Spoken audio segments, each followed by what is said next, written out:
दिनांक 13 सप्टेंबर 2024 स्थानिक गुन्हे शाखेचे पथकाने दिनांक 12 सप्टेंबर 2024 रोजी सायखेडा पोलीस ठाणे हद्दीतील चितेगाव फाटा परिसरात एका इसमावर अवैधरित्या शस्त्र बाळगल्याप्रकरणी कारवाई केली आहे। दिनांक 12 सप्टेंबर 2024 रोजी स्थानिक गुन्हे शाखेचे पोलीस निरीक्षक राजू सुर्वे यांना मिळालेल्या गोपनीय बातमीप्रमाणे सायखेडा पोलीस ठाणे हद्दीत चितेगाव फाटा शिवारात हॉटेल सन्मान परिसरात एक संशयित इसम दहशत पसरविण्याचे उद्देशाने अवैधरित्या देशी बनावटीचे पिस्टल कब्जात बाळगताना दिसून आला असल्याची माहिती मिळाली होती। त्यानुसार स्थानिक गुन्हे शाखेचे पथकाने चितेगाव फाटा हॉटेल सन्मान परिसरात सापळा रचून संशयित नामे किशोर दत्तू शिंदे वय 24 वर्ष यास ताब्यात घेतले। सदर इसमाची अंगझडती घेतली असता त्याच्या कब्जात एक देशी बनावटीचे पिस्टल व एक जिवंत कारतूस मिळून आले।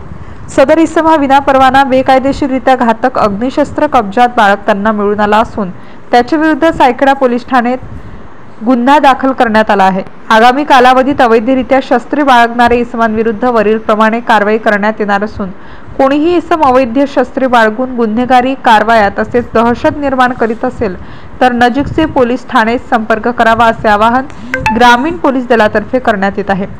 नाशिक ग्रामीण जिल्हा पोलीस अधीक्षक विक्रम देशमाने, अप्पर पोलीस अधीक्षक नाशिक ग्रामीण श्री आदित्य मिरखेलकर यांचे मार्गदर्शन व सूचनांप्रमाणे स्थानिक गुन्हे शाखेचे पोलीस निरीक्षक श्री राजू सुर्वे, सहाय्यक पोलीस निरीक्षक श्री संदेश पवार, पोलीस हवालदार नवनाथ सानप, हेमंत गरुड, विनोद टिळे, मेघराज जाधव, संदीप नागपुरे, सुधाकर बागुल, हेमंत गिलबिले, प्रदीप बहिरम यांचे पथकाने सदर कारवाई केली आहे।